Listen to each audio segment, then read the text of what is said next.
Hey guys, it's Damien from Marketing Food Online. Today's podcast is going to be about how to scale your small food business and when is the right time to begin to take that next step to the next level.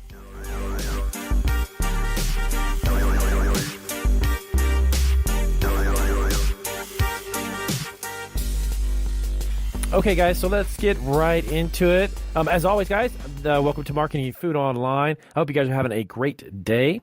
If you are not familiar with our YouTube channel, check us out on YouTube at Marketing Food Online. We discuss everything and show you everything you need to know to get your recipe to market if you happen to be creating a food product or developing a food business and everything in between. So if you're starting from home, that's great. I've got a lot of resources to show you how that'll work, from your cottage food laws up to a commercial facility getting your product mass produced, or you create your own product and produce it yourself. So today I wanted to get into, excuse me, I've been fighting a little bit of a cold, so sorry guys.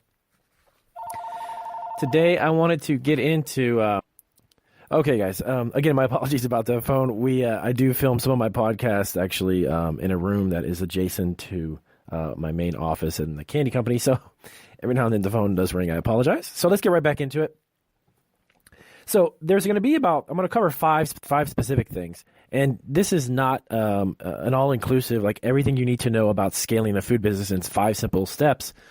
Because honestly, there's a lot of other variables that I'm not going to cover in the podcast. I could sit here and probably talk to you for 3 or 4 hours straight about all the different facets and different things you need to think about when it comes to scaling. So these are 5 that I think are really the most important, especially if you're relatively new to the food business. If you've been in the food business a while and you've scaled your business and you know how it works, these would probably be things that you've already experienced.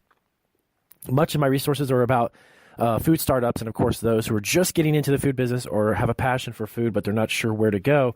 So that information is what I'll cover today. So when is the right time? Number one, that is the biggest question, is if you start a food business from home, and obviously you're under the cottage food laws, your limitations are pretty well established for you. And what I mean by that is that a lot of states preset the dollar amount as far as how much you can sell from your home. Also, the places that you can sell, the venues, that's kind of already predetermined for you too. You can't really do business online. So there's a lot of variables that come into play that can restrict you. But if you're starting from home and you have an opportunity to develop into a commercial facility, or maybe utilize a commercial kitchen and start producing it on a larger scale in a licensed facility, that opens up the different venues for you, okay, that won't be so limited, then this information will be great for you.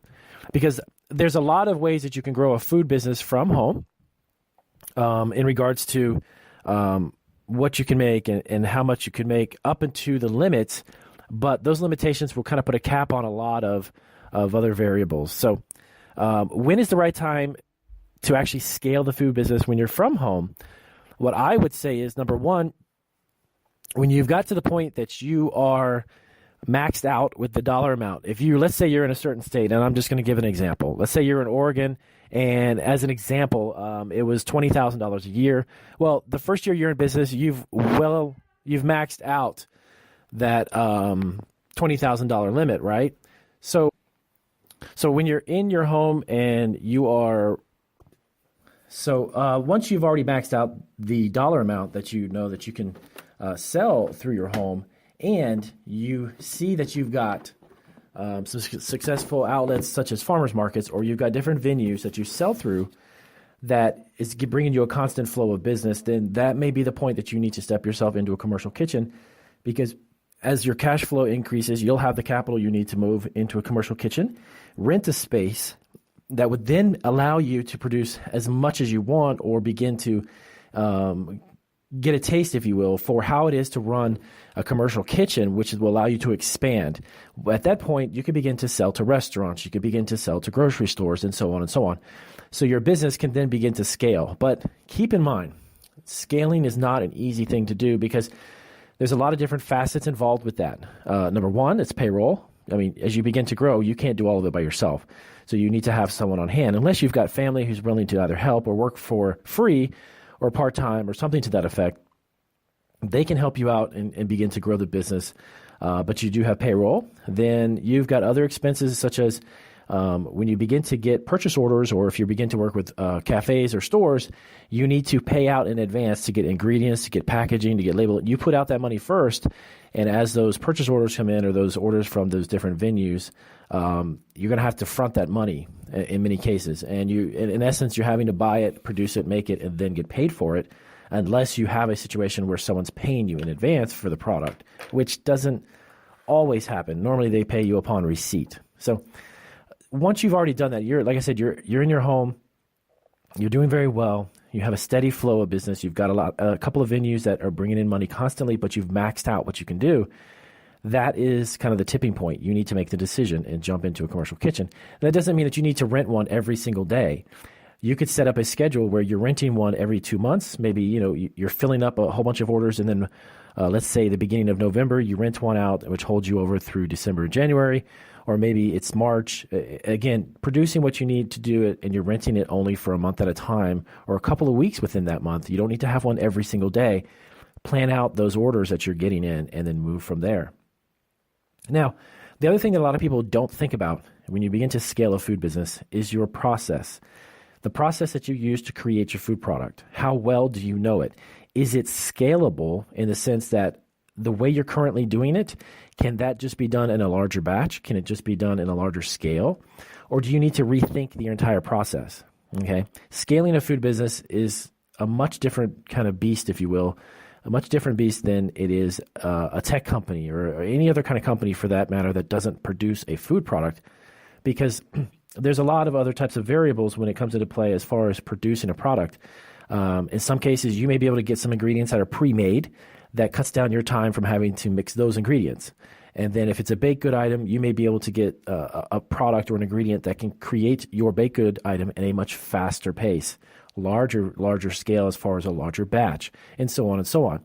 So you may need to rethink the way you actually make the product, bag it, label it, and the process to get from A to B in the complete product. That may be different, so keep that in mind. Now, this one here, this one's a little interesting. Take a look at your current accounts, those who are buying from you.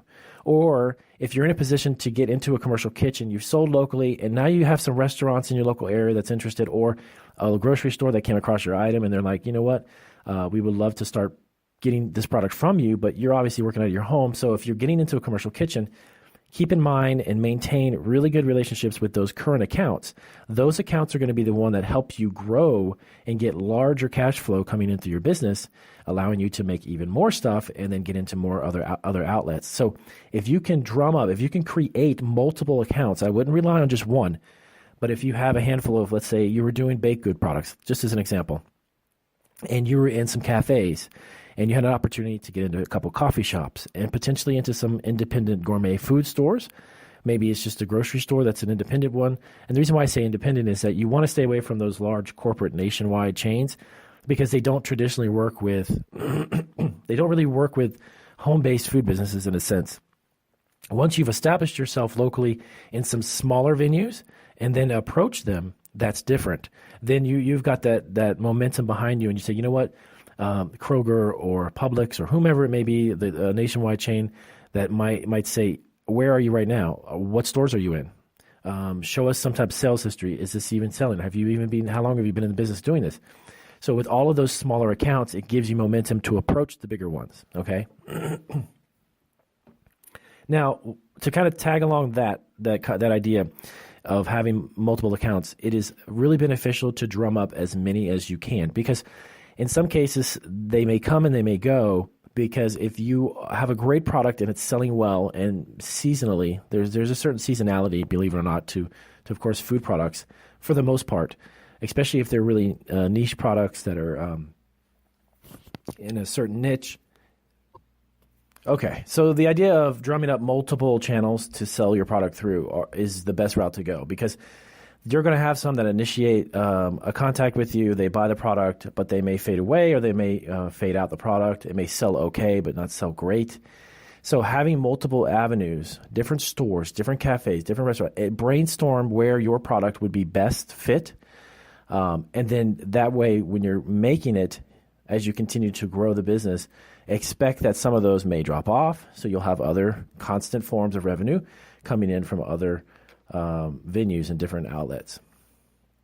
Lastly, I want to touch on, and this is kind of like the fun part of having a food business, is getting really creative and expanding on a food line. So let's say you had a recipe for a hot sauce, okay? And just as an example, one recipe, one specific flavor, it tastes amazing. Your family and friends tell you should make it, and you sell it. So you begin to sell the product, and you have one. But as you go along, think of a line that may infuse different flavors, different flavor profiles, to create a line of hot sauces as opposed to just a hot sauce, an individual one. And of course, this goes with anything. I'm just using hot sauces as an example. The reason why is because a lot of times certain types of flavored products would sell better in certain areas or regions of your state, or maybe even where you are, beginning locally. And then as it goes on, you can begin to introduce those flavors to the restaurants or the grocery stores or whomever you're selling it to. And you begin to expand on the line, so you're going to get more shelf space. Your product's going to have more opportunity to sell because your flavor profiles will appeal to more people. Okay, if you've got one plain simple flavor of a certain product, it doesn't have to be hot sauce again, that can only appeal to a certain amount of people. But if they love that and they're like, wow, you know what, maybe you should infuse some mango or something tropical flavor, or maybe some habanero or some other variation. Get outside the box and don't think of it just as one product. Try to create a product lineup. And that's going to give you an edge in the opportunity to get into more stores, appeal to more taste buds, of course, and then grow your customer base because you've got a variety of products and not just one. So don't get so stuck and fixated on one specific type of flavor or profile from a product. If you make it and you make it really well and you know how the recipe works, begin to experiment with it, create a line of products based around that one single one. Don't just rely on one, okay? Because that's also another great way to scale a business, is because then you become more appealing to a lot more people, and therefore that's going to translate into sales, and more people are going to want your product. But limiting yourself to just one single thing, or maybe even two, it's okay, but it would be best if you had a variety of products and you've got maybe 4 or 5 or maybe half a dozen, maybe 6. And then from there, sometimes even people grow even more than that. And then that way you open yourself up to a lot of other people. So with that being said, those are 5 different things you want to think about when it does come to scaling a food business. And hopefully those 5 things are some of the most basic things to think about, but they're super, super important when you're in a position to step out of where you are and you've kind of maxed out where you are and you want to scale it to the next level. A lot of times the transition from a home-based business is really a commercial kitchen, renting a commercial kitchen, and staying local for a while until you have a little bit more sales, more cash flow, and then you can begin to approach those larger nationwide chains or larger grocery chains.